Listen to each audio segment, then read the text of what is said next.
Hi guys, welcome to our third video lesson in directed number. In our last lesson, we stopped at multiple signs separated by brackets. Now a quick recap on that.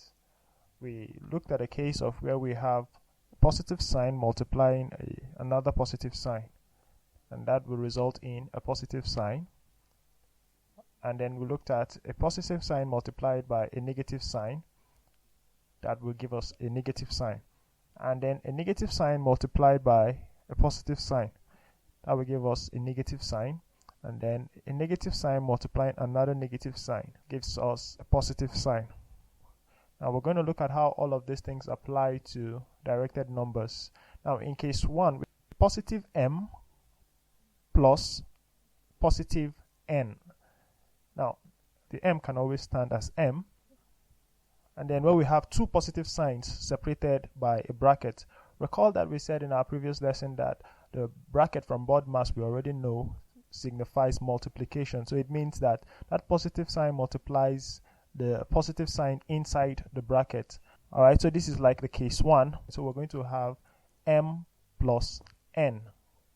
Now in case 2, now let's say we have a positive m plus a negative n. Now the m still remains m, while we have those two signs separated by a bracket, positive and negative. Now if we have a case of positive multiplying negative, it gives us a negative sign. So we're going to have m minus n. In case 3, where we have a negative sign multiply a positive sign, if we have positive m minus positive n. Now we have this negative and positive sign separated by a bracket. So it means that negative multiplies positive. That will result in a negative sign. So we're going to have m minus n. Then lastly, where we have a positive m minus a negative n. Also our m remains m. Then we have two negative signs separated by a bracket. So it means that that is a case of negative multiplied by negative. That will give us a positive sign. So our result is going to be m plus n. Now note that the signs in the first column, which are in the first bracket where we have m, are not affected by the multiplication. So they always remain the same. That's why we have on the first row, we always have the m without any sign, because positive m can be written without a sign. It's not affected by the multiplication, so it remains the same. Alright, so let's look at how all of this apply with a quick example. A, positive 8 plus positive 3. B, negative 4 plus positive 6. Now in the first example, positive 8 can be written as 8 without the sign, and then the positive times positive would give us a positive sign, so we have positive 3. Alright, so we have 8 plus 3. 8 plus 3 is 11. Alright,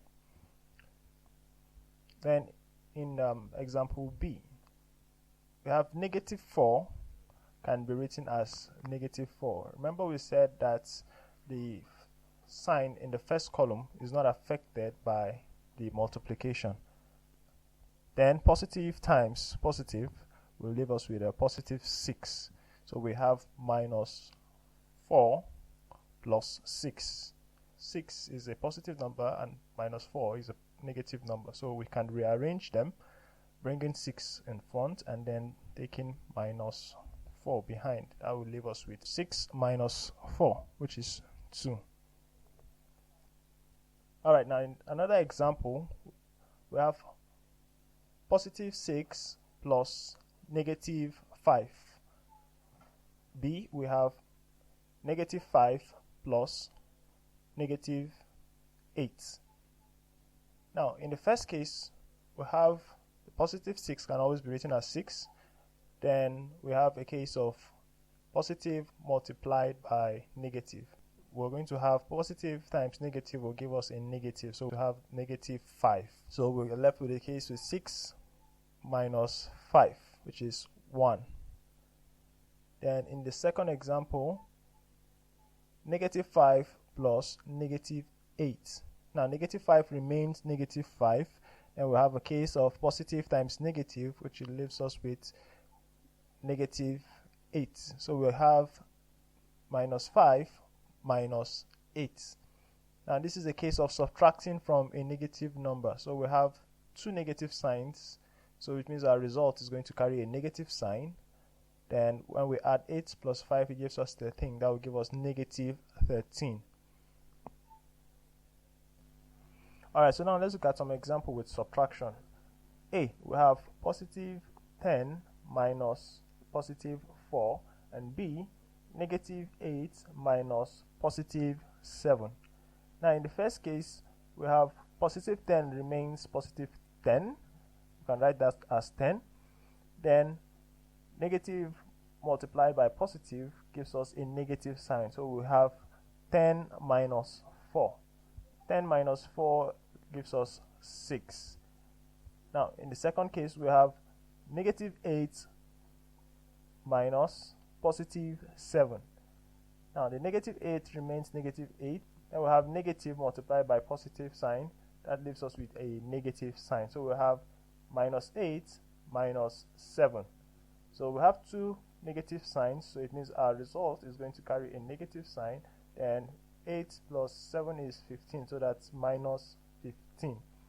And this last set of example, let's say we have positive 6 minus negative 4. And B, we have negative 12 minus negative 7. Now in the first case, positive 6 remains positive 6. Then we have a negative multiplying negative sign. That gives us positive. Then we have 4. So we have 6 plus 4. That gives us 10. Then in the second example, we have negative 12 minus negative 7. So that gives us, so negative 12 remains negative 12. Then negative multiplied by a negative sign, that gives us a positive sign. So we're going to have positive 7. So we're going to have minus 12 plus 7.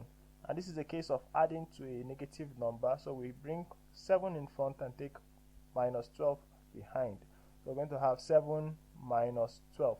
7 minus 12 gives us minus 5. Alright, so example 2. Evaluate the following. 1. Positive 8 minus positive 10 plus negative 3. 2.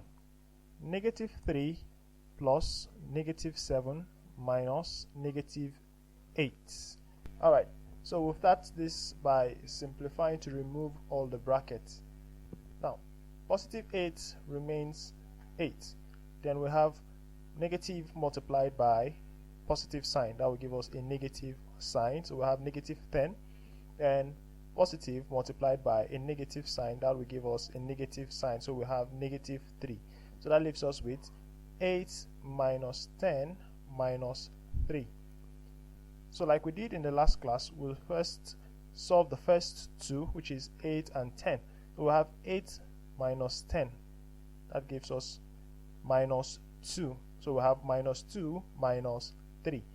So minus 2 minus 3. Now we see two negative signs. So it means our result is going to be a negative number.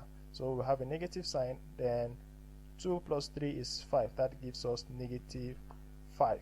Also in number 2, we have negative 3 plus negative 7 minus negative 8.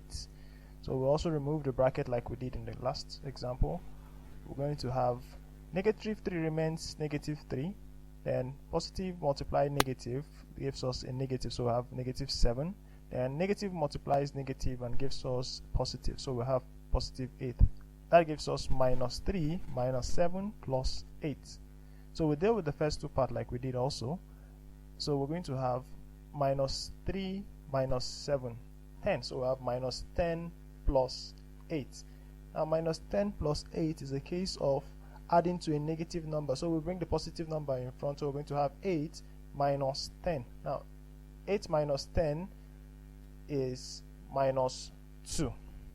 Alright, so if you have any questions, you can forward them through the usual channel or just drop me a comment in the comments zone. In the meantime, here are some exercises that I would like you to do. See you in our next lesson.